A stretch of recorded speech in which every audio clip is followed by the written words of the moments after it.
ഏവർക്കും football studio മലയാളത്തിലേക്ക് വീണ്ടും സ്വാഗതം. ബ്ലാസ്റ്റേഴ്സിലേക്ക് അൽവാരോ വാസ്കിസ് തിരികെ വരാൻ പോവുകയാണ് എന്ന രീതിയിലാണ് ഇപ്പോൾ പിന്നീടും കഴിഞ്ഞ കുറേ ദിവസങ്ങളായിട്ട് ചർച്ചാ വിഷയം. കാരണം അൽവാരോയുടെ പഴയ ടീം വെച്ചാൽ ഇപ്പോൾ നിലവിൽ കളിച്ചുകൊണ്ടിരുന്ന ടീം സ്പാനിഷ് ക്ലബിൽ നിന്ന് അദ്ദേഹം ജനുവരിൻ്റെ ആകുമ്പോഴേക്കും ടീം വിടും എന്ന് അദ്ദേഹത്തിൻ്റെ ആ ടീം തന്നെ ഒഫീഷ്യലി അറിയിച്ചിട്ടുണ്ട്. ഇപ്പോൾ അതിനിടയിൽ അൽവാരോ വാസ്കിസ് ബ്ലാസ്റ്റേഴ്സുമായി ബന്ധപ്പെട്ട സ്റ്റോറീസൊക്കെ ഇട്ടിട്ടുണ്ട്. ഇതാണ് അൽവാരോ ബ്ലാസ്റ്റേഴ്സിലേക്ക് വരാനുള്ള സാധ്യതകൾ ആരാധകർ ചൂണ്ടിക്കാണിക്കുന്നത്. കാര്യത്തിലേക്ക് വിശദമായി നമുക്ക് കടക്കാം. സബ്സ്ക്രൈബ് ചെയ്ത് ബെൽബട്ടണോട്ടൊക്കെ ഇതുപോലെ ഇമ്പോർട്ടൻറ്റ് അപ്ഡേറ്റുകൾ നിങ്ങൾക്ക് ആദ്യം നോട്ടിഫിക്കേഷൻ. അപ്പോൾ നമുക്ക് നേരെ വിട്ടു. അൽവാരോ വാസ്കിസ് ബ്ലാസ്റ്റേഴ്സിലേക്ക് എന്ന് പറഞ്ഞുകൊണ്ടാണ് ഇപ്പോൾ അപ്ഡേറ്റുകളൊക്കെ വരുന്നത്. എന്നാൽ ആദ്യം തന്നെ പറയട്ടെ, 99% എൻ്റെ ഒരു ഒപ്പീനിയൻ പറയാണ്, നിങ്ങൾ വ്യക്തമാക്കുക. ഇപ്പോൾ ബ്ലാസ്റ്റേഴ്സിൻ്റെ സ്ട്രൈക്കേഴ്സ് നോക്കുക. നമുക്ക് ദിമിത്രിയോസ്, പെപ്ര, ഇരുവരും നല്ല ഫോമിലാണ്, നല്ല കോംബോകളാണ്, നല്ല കോംബോ ആയി കഴിഞ്ഞിരിക്കുന്നു. നല്ലൊരു മനസ്സിലായി കഴിഞ്ഞു, ഇരു താരങ്ങളും തമ്മിൽ മനസ്സിലായി കഴിഞ്ഞു. അതുകൊണ്ട് തന്നെ നല്ല പാസുകളും ഇരു താരങ്ങളും നല്ലൊരു കോംബോയിൽ കളിക്കുന്ന തന്നെ ഉണ്ട്. ഇനി അവരെ മാറ്റി നിർത്തിയാൽ തന്നെ സ്ട്രൈക്കറിലേക്ക് 2 ആൾക്കാർ വേറെയുണ്ട്.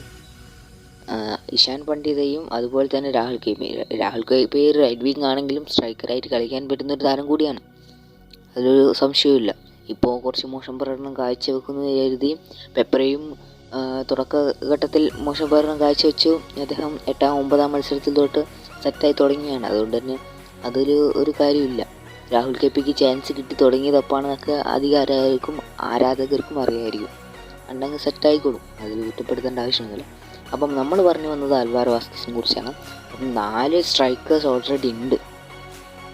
3 സ്ട്രൈക്കേഴ്സ്, അതിൽ 4ാമതായിട്ട് നമുക്ക് രാഹുൽ കെപിനെയും കൂട്ടാം. അപ്പോഴും സ്ട്രൈക്കേഴ്സിലേക്ക് നമുക്ക് ആവശ്യമില്ല. ഇപ്പോൾ പരിക്ക് പറ്റി പുറത്തേരിക്കുന്ന അഡ്രിയാൻ ലൂണയാണ് വലിയൊരു ഇഞ്ചുറി മീൻസ് 3 മന്തൊക്കെ പുറത്തിരിക്കേണ്ടി വരും. അപ്പം പകരക്കാരനായിട്ട് കൊണ്ടുവരേണ്ടത് ലൂണയെ പോലുള്ള ഒരു മിഡ്ഫീൽഡറാണ്. അറ്റാക്കിംഗ് മിഡ്ഫീൽഡറാണ്. അപ്പം അറ്റാക്കിംഗ് മിഡ്ഫീൽഡർ അല്ലെങ്കിൽ മിഡ്ഫീൽഡറെയാണ് നമുക്ക് ആവശ്യം.